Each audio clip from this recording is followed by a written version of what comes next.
যদি এদিক ওদিক করে আমরা চেপে ধরবো ইনশাআল্লাহ, সে সংসদে হোক আর সংসদের বাইরে হোক। তা আমরা মধ্যম পন্থা অবলম্বন করবো। এই জুলাই সনদ কিন্তু কোনো কবিতা না, রাজনৈতিক রেটরিক না, এটা আমাদের পরবর্তীতে বাঁচার সনদ, এটা দ্বিতীয় বাংলাদেশের এটা একটু হ্যাঁ ভোট জয় হওয়ার জুলাই সনদ বাস্তবায়নের সাংবিধানিক পথ খুলেছে ঠিকই, কিন্তু নোট অফ ডিসেন্ট থাকায় বেশ কিছু প্রস্তাবের বাস্তবায়ন নিয়ে দেখা দিয়েছে অনিশ্চয়তা, এমনকি বাস্তবায়ন নাও হতে পারে। প্রিয় দর্শক, গণভোটে হ্যাঁ জয়যুক্ত হওয়ার পরেও কিন্তু জুলাই সনদ নিয়ে একটি টানাপোড়া চলছে। তবে এবার কিন্তু মুখ খুলেছেন তিনজন সংসদ সদস্য, হ্যাঁ আমির হামজা এবং ব্যারিস্টার রুমিন ফারহানা সহ হাসনাত আব্দুল্লাহ, তারা তিনজন কিন্তু এবার মুখ খুলেছে জুলাই সনদ বাস্তবায়ন নিয়ে। আপনারা সম্পূর্ণ ভিডিওটি দেখার পর আপনাদের মূল্যবান মতামত অবশ্যই কমেন্টে জানিয়ে। চলুন ভিডিওর প্রথম দিকে আমরা একটু দেখে নিই আমির হামজা এই বিষয়ে কি বলতেছেন, তারপরে ভিডিওর পরের অংশে আমরা দেখে নেব ব্যারিস্টার রুমিন ফারহানা এবং হাসনাত আব্দুল্লাহ এই বিষয়ে যে কথাগুলো বলেছেন। চলুন ভিডিওর প্রথমে আমরা একটু সেই বিষয়টা দেখে আসি। 212 জন আছে, আমরা এই মসজিদের ভেতরে বসে বলছি 100 ভাগ চেষ্টা চালাবো 79 জন মিলে ওনাদেরকে তীরের মতো সোজা করে রাখি। যদি এদিক ওদিক করে আমরা চেপে ধরবো ইনশাআল্লাহ, সে সংসদে হোক আর সংসদের বাইরে হোক। তা আমরা মধ্যম পন্থা অবলম্বন করবো। এটা হচ্ছে আল্লাহর জন্য সাক্ষী হওয়ার একটা নিয়ম। 2 নম্বরে ন্যায় বিচার কায়েম করা দরকার। এটা ব্যক্তি, পরিবার, সমাজ এবং রাষ্ট্রের সব জায়গায় এই ন্যায় বিচার যদি আমরা কায়েম করতে পারি, রমজানের দ্বারা যে তাকওয়া অর্জন করার জন্য তাকিদ দেওয়া হয়েছে সেইটা এবার বাংলাদেশে কায়েম হবে। আমাদের কাছে দল বেদল, ধর্ম অধর্ম না, মানুষ হলেই তার প্রতি আমার নিজের দল যা করেছে, অন্যের দল যা করেছে, আমি ওইটা হিসাব করে দেখবো এটা বৈধ কিনা। সাদাবাজি আমার দলের লোক করলে অসুবিধা নেই, অন্য দলের লোক করলেই ধরা লাগবে না, এটা ন্যায় বিচার না। আমি এমপি শুধুমাত্র 1,83,000 ভোট পেয়েছি এদেরই না, আমার 4.5 লাখ ভোট সবার জন্য আমি এমপি। আমি সবাইকে আমার নিজের আপন ভাইয়ের মতো মনে করি, আপন বোনের মতো মনে করে ইনশাআল্লাহ আগামীর 5টা বছর যেন সঠিকভাবে ইখলাসের সাথে সুন্দর নিয়মে, কিছু কিছু নিয়ম তো জানতাম না, সবগুলো এখন শিখতেছি। সংবিধান এবং কার্যপ্রণালী মন্ত্রণালয়ের কি কি কাজ সব আমাদেরকে ট্রেনিং এ জানিয়েছে, বই দিয়েছে। এগুলো পড়ার মাধ্যমে, যেহেতু এখন সরকারি দলে নেই, বিরোধীতে আছি, সরকারি এবং বিরোধী দলের এমপির জন্য বরাদ্দ সমান সমান, কিন্তু লাইন ঘাট করে কিছু কিছু জিনিস একটু বেশি করা যায়। আমি চেষ্টা চালাবো আমার এই ফেস ভ্যালুটা কাজে লাগিয়ে আপনাদের জন্য কিছু করা। কারণ আমার তো আর লাগবে না, আমার যা আছে আছে চলে যাবে। আমার এই ফেসটা যেহেতু আল্লাহ একটা আলাদা ভাবে বানিয়েছে, আলাদা না, এটা দেখলেই অনেকেই আছে না, ঠিক আছে। এটার জন্য আমরা বিভিন্ন জায়গায় এটা কাজে লাগিয়ে আপনাদের পেছনে আমরা এই শ্রমগুলো সামনে দিতে চাই। এই আজটার আরো বেশি শিক্ষা, আমি আরো 3-4টা শিক্ষা নোট করেছিলাম, আগামীতে যদি চেষ্টা করি আসবো এলাকায়, তখন বলবো ইনশাআল্লাহ। যারা দাড়ি পাকাওয়ালা মানুষ কয়জন রক্ত দিয়েছে, আর যারা ছাত্র তরুণ তারা কয়জন রক্ত দিয়েছে। যারা সংস্কার কার্যক্রম বন্ধ করতে চান, আপনাদের তরুণদের সাথে বসতে হবে, তাদেরকে জিজ্ঞেস করতে হবে যে তারা আর দাবেদারি করতে চায় কিনা। এই তরুণ সমাজ আর দালালি করতে চায় না, এই তরুণ সমাজ আর দালালি করতে চায় না, এই তরুণ সমাজ দাবেদার হতে চায় না, এই তরুণ সমাজ আর স্বৈরাচার হতে চায় না। সুতরাং যারা সংস্কারের বিরুদ্ধে অবস্থান নিয়েছেন, আপনারা জেনে রাখুন আপনারা এই তরুণ সমাজের বিরুদ্ধে অবস্থান নিয়েছেন, এই জাঞ্জির বিরুদ্ধে অবস্থান নিয়েছেন। দাড়ি পাকাওয়ালা মুরব্বীরা ফেল করেছে, বাবারা ফেল করেছে, তখন সন্তানেরা রাস্তায় নেমে এসেছে, বাবাদেরকে কাঁধে কাঁধ পেতে দিয়েছে রাস্তার মধ্যে যে আমি যাচ্ছি, আমার কাঁধে হাত দিয়ে দাঁড়াও। জেল থেকে বের হয়ে এসে কেঁদে কেঁদে বলে, আমার মাসুম বাচ্চারা,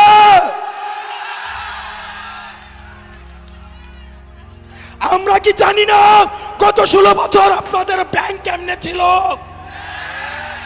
আপনাদের ব্যবসা কেমনে ছিল, আমরা সব জানি। কারে ভয় দেখান, আরে কারে ভয় দেখান? আমাদের হারানোর কিছুই নাই।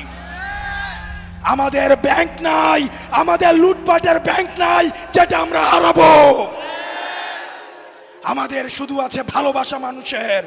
আমরা সেটার জন্য রাস্তায় এসে আবার আমরা জীবন দিব। ডিসিএসপিদের বলছি, আপনারা যে ভালো ব্যবহার করছেন আমরা জানি, আপনারা চিপায় পড়ে আমাদের সাথে ভালো ব্যবহার করছেন। যদি হাসিনার পতন না হতো, যদি হাসিনার পতন না হতো, তখন এই ডিসিএসপিরাই গণভবনে প্রমোশনের জন্য লাইন ধরতো। আমরা সাংবাদিকদেরকে দেখছি, আমরা সাংবাদিকদের উপরে নজর রাখছি। এই সাংবাদিকরাই জুলাই অভ্যুত্থানে আমাদেরকে সন্ত্রাসী আখ্যা দেওয়ার জন্য হাসিনার পক্ষ থেকে পুরস্কার পেত। আমি দুইটা বিষয়ে কথা বলবো। সর্বশেষ, যারা প্রশাসনে আছেন, আপনারা যদি ভেবে থাকেন আপনারা ক্ষমতাপন্থী হবেন, আপনারা ভুল করছেন। ক্ষমতা ক্ষমতা আপনারা ভুলে যাবেন না যারা 16 বছরের ডিসিএসপিদের কি পরিণতি হয়েছে, আপনারা ভুলে যাবেন না। এই দিন না, আরো দিন আছে। আমরা আপনাদেরকে বলবো না আপনারা এনসিপি পন্থী হন। আওয়ামী লীগ পন্থী হওয়া, রাজনীতিপন্থী হওয়ার কি পরিণতি আপনারা দেখেছেন। সীমান্ত পাড়ি দিয়ে ভারতে পালিয়ে যাওয়ার সুযোগ হয়েছে, ক্যান্টনমেন্টে পালিয়ে যাওয়ার সুযোগ হয়েছে।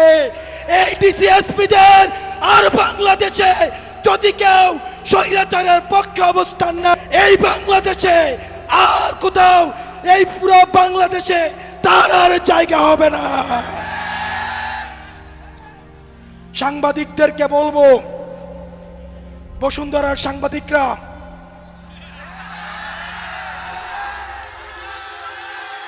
বসুন্ধরার সাংবাদিক খুনি হাসিনার পক্ষে এই বসুন্ধরার মিডিয়া কি বৈধতা উৎপাদন করেছে আমরা ভুলে যাই নাই। এই বসুন্ধরা গ্রুপের সাংবাদিকরা আবার নগ্ন হয়ে অপরাধের বৈধতা উৎপাদনের জন্য আবার নেমে পেরেছে। আবার আরেকটা 11 ঘটাতে তারা ষড়যন্ত্র করছে।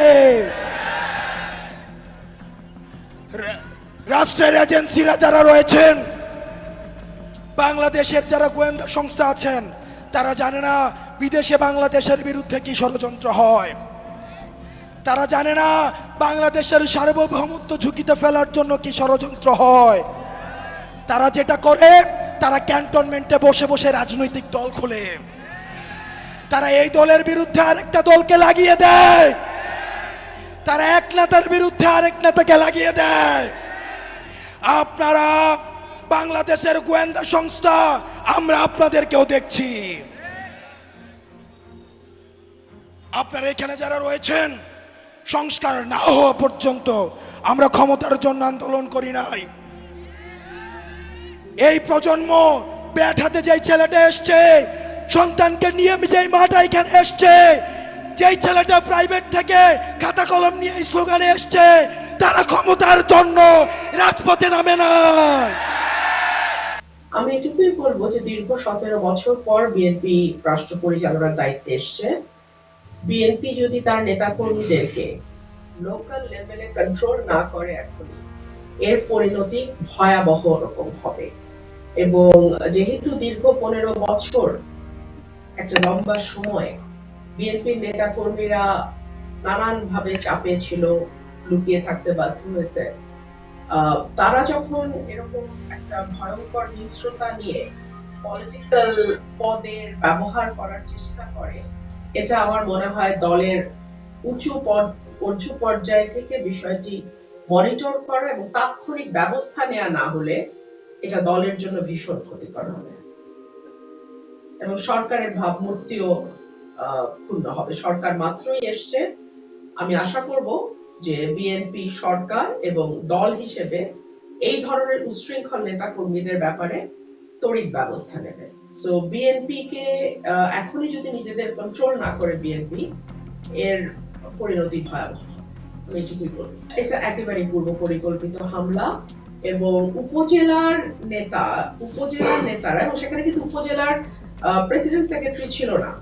আমরা কিন্তু উপজেলার প্রেসিডেন্ট সেক্রেটারিকে দেখি নাই। এখানে গুন্ডা প্রকৃতির একটা লোক, উনি এই হিসাবে এভাবে এলাকায় এভাবে পরিচিত, সেই লোকের নেতৃত্বে কিছু উচ্ছৃঙ্খল ছেলে পেলে তারা গিয়ে হামলাটা চালায়। এটা তো ওদের একটা পরাজয়, মেনে নেওয়ার কষ্ট আছে। আমি এখান থেকে স্বতন্ত্র জিতে গেছি, ওনারা কোটি কোটি টাকার লেনদেন করেও পারেন নাই, ব্যালট স্টাফ করেছেন, ওনার ছেলে সেনাবাহিনীতে আছে, সেই পরিচয় ব্যবহার করে নানান ভাবে চেষ্টা করেছেন, কাজ হয় নাই।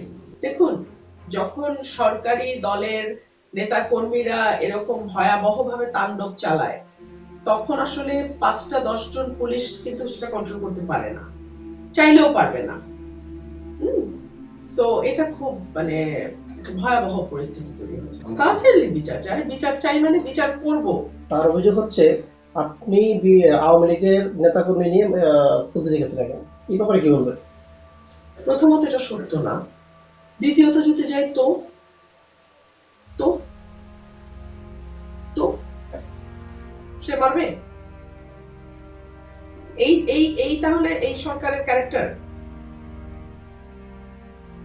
প্রথমত এটা সত্য না, দ্বিতীয়ত যদি যাই তো, যদি প্রাণনাশের কোনো চেষ্টা হয়ে থাকে, আমি আশা করব সেটা সঠিকভাবে তদন্ত করে সেটার বিচার হবে। আর যদি সরকার এখানে কোন রকম হস্তক্ষেপ করার চেষ্টা করে, সরকারকে এটার পরিণতি করবে। প্রিয় দর্শক, সবাইকে অসংখ্য অসংখ্য ধন্যবাদ সম্পূর্ণ ভিডিওটি দেখার জন্য। যারা সম্পূর্ণ ভিডিওটি দেখেছেন তারা তাদের 3 জনের বক্তব্যটাই শুনেছেন। এখানে হাসনাত আব্দুল্লাহর বক্তব্য শুনেছেন, ব্যারিস্টার রুমিন ফারহানার বক্তব্য শুনেছেন এবং আমির হামজা সাহেবের বক্তব্য আপনারা শুনেছেন। তো এখানে ব্যারিস্টার রুমিন ফারহানার বক্তব্য শুনেছেন এবং দেখা যায় আমির হামজা সাহেব যে বক্তব্যটা দিয়েছেন সেটা আপনারা বুঝতে পেরেছেন যে আসলে সে বলতেছেন যে আমরা কিন্তু দেখা যায় যে যখন 72 জন বা দেখা যায় যে 79 জন যাই হোক না কেন আমরা যে সংসদ সদস্য হয়েছি, আমরা কিন্তু সব সময় খেয়াল রাখবো যে কোনো কেউ যাতে দুর্নীতি না করতে পারে সেই বিষয়ে আমরা অবশ্যই খেয়াল রাখবো। তো এই বিষয়টা আপনারা বুঝতে পেরেছেন, অবশ্যই তার বক্তব্য আপনারা শুনেছেন। এবং অন্যদিকে দেখা যায় হাসনাত আব্দুল্লাহ যে বিষয়টা বললেন যে জুলাই সনদ, অনেক শহীদের ত্যাগের বিনিময়ে কিন্তু এই জুলাইটা তৈরি হয়েছে এবং জুলাই সনদ বাস্তবায়ন করতে হবে, সেই বিষয়টাই কিন্তু হাসনাত আব্দুল্লাহ বলেছেন। এবং এই জুলাই সনদ কোনো দেখা যায় কবিতা নয়, এটা কিন্তু একটি আগামী দিনের লড়াই এবং বাঁচার উদ্দেশ্যে এটা তৈরি করা হয়েছে, সেই বিষয়টাই কিন্তু টুকটাক বুঝিয়ে বলেছেন এই হাসনাত আব্দুল্লাহ। অন্যদিকে ব্যারিস্টার রুমিন ফারহানা যে কথাটা বললেন যে দেখা যায় শহীদ মিনারে যখনই ফুল দিতে গেছিল সে কিন্তু এখানে বলতেছে যে একজন সন্ত্রাসী, সে কোনো দলের না, সে কোনো দলের নাম বলে নাই, দেখা যায় যে বাহিরের একজন সন্ত্রাসী, সে কিন্তু কিছু পোলাপান নিয়ে বা ছেলে পেলে নিয়ে তার উপরে হামলা করেছেন, সেই বিষয়টা সে কিন্তু তুলে ধরে। তো আপনারা যারা সম্পূর্ণ ভিডিওটি দেখছেন তারা এই বিষয়গুলো সম্পূর্ণ বিষয়টা বুঝতে পেরেছেন। তো এই সম্পূর্ণ বিষয়টা দেখার পরে আপনাদের মূল্যবান মতামত কি অবশ্যই কমেন্টে জানিয়ে যাবেন এবং যদি এরপরে নতুন নতুন ভিডিও আপনাদের দরকার হয় অবশ্যই চ্যানেল সাবস্ক্রাইব করে রাখবেন এবং একটি লাইক করে দিবেন। সবাই ভালো থাকবেন, ধন্যবাদ সবাইকে।